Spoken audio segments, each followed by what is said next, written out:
एक ऐसे लड़के की है जो शहर शहर जाकर कबाड़ी का सामान लिया करता था। उसका नाम राजेश था।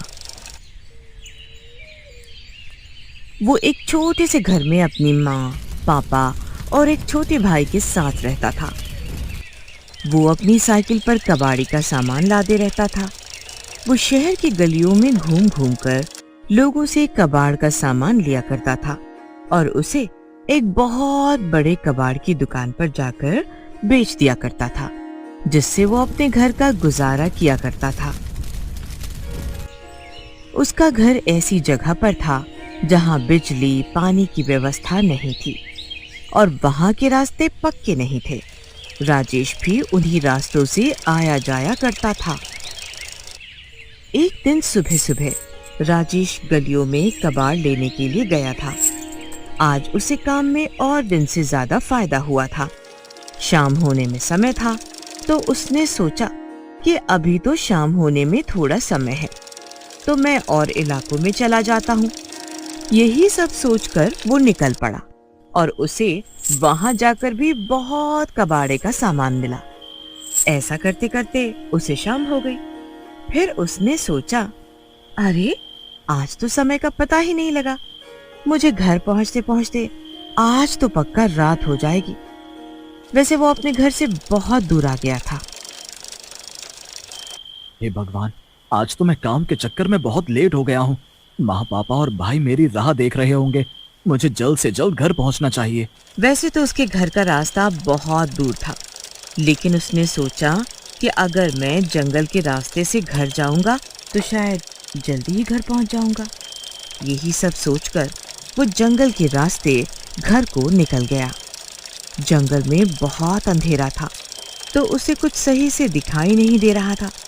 थोड़ी देर चलने के बाद उसे जंगल में आग की रोशनी दिखाई दी तो उसे थोड़ी राहत मिली। फिर वो रोशनी को देखते देखते आगे निकल गया, लेकिन थोड़ी देर बाद वो रोशनी आना बंद हो गई। राजेश जैसे तैसे आगे बढ़ता रहा, लेकिन सामान ज्यादा होने की वजह से वो बहुत थक गया था। वो थोड़ा आराम करता और आगे बढ़ता चला गया। थोड़ी दूर चलने के बाद उसे ऐसा एहसास हुआ कि उसके पीछे कोई चलता हुआ उसके पास आ रहा है। उसने पीछे मुड़कर देखा, लेकिन उसे कोई दिखाई नहीं दिया। मुझे ऐसा लगा कि कोई मेरे पीछे चल रहा है। शायद ये मेरा वहम होगा। ऐसा कहकर फिर वो आगे की ओर निकल गया। दोबारा थोड़ी दूर चलने के बाद उसे अजीब सी आवाजें आने लगी और उसे ऐसा महसूस हुआ कि कोई एक पेड़ से दूसरे पेड़ पर कूद रहा है।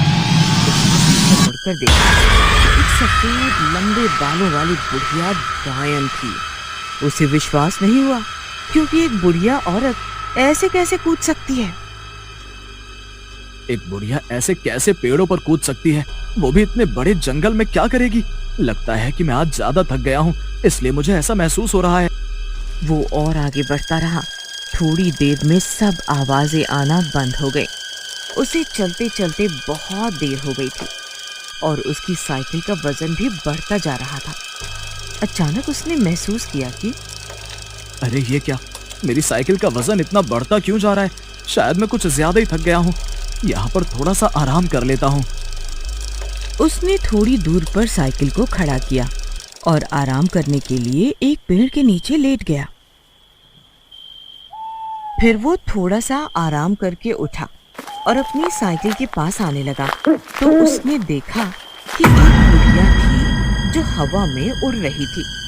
वो डायन बहुत ही भयानक थी। उसका चेहरा बहुत बदसूरत और काला था।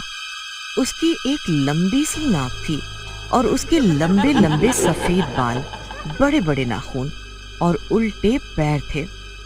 उसको देखकर राजेश के होश उड़ गए। वो एकदम हक्का बक्का रह गया। वो बुढ़िया उसकी ओर देखकर हंस रही थी और अपनी लंबी सी जीभ से राजेश को अपने पास बुला रही थी।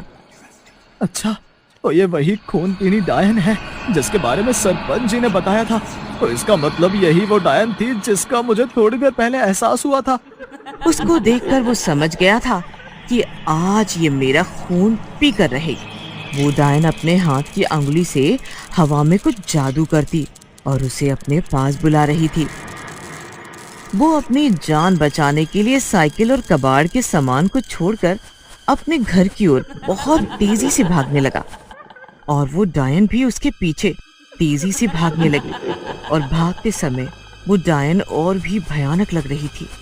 फिर राजेश हनुमान जी का नाम लेकर अपने घर के पास एक मंदिर में पहुंचने ही वाला था कि तभी वो डायन जोर से चिल्लाई और बोली, रुक, मुझे बहुत तेज भूख लग रही है। और फिर वो डायन ऐसा बोलकर हवा में गायब हो गई। राजेश भागता हुआ मंदिर में चला गया और वहीं बेहोश हो गया। अगले दिन सुबह जब पंडित जी और सरपंच मंदिर में आए और उसे ऐसे पड़ा हुआ देखा तो पंडित ने उसके मुंह पर पानी की छींटे मारकर उसे उठाया। अरे राजेश, तुम ऐसे यहाँ बेहोश होकर क्यों पड़े हो? ऐसा क्या हुआ जो तुम ऐसे पड़े हुए हो और तेरे माँ पापा और भाई तुझको पूरी रात भर ढूंढ रहे थे? पंडित जी, मैं कल रात को काम पर से लेट हो गया था तो घर जल्दी आने की वजह से मैं जंगल के रास्ते से घर आ रहा था कि तभी वो खून पीनी डायन मेरे पीछे पड़ गई और कैसे भी करके मैं जान बचाकर भागता हुआ यहाँ मंदिर में आ गया था और पता नहीं मैं कब बेहोश हो गया था। अरे तेरा दिमाग खराब था क्या जो तू उस खून पीनी डायन के जंगल से गुजर कर आ गया? खैर, तेरा नसीब अच्छा है जो तू उस डायन के चंगुल से बचकर आ गया।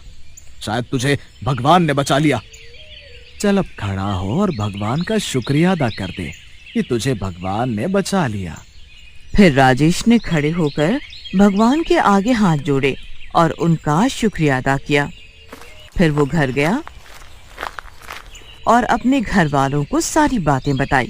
अगले दिन राजेश सब घर वालों और गांव वालों को लेकर उसी जंगल में अपनी साइकिल और कबाड़ का सामान लेने गया। वहां जाकर उन सब ने देखा कि उसकी साइकिल टूटी हुई पड़ी है और उसका कबाड़ का सामान इधर उधर पड़ा हुआ था। सब जान गए थे कि ये सब उस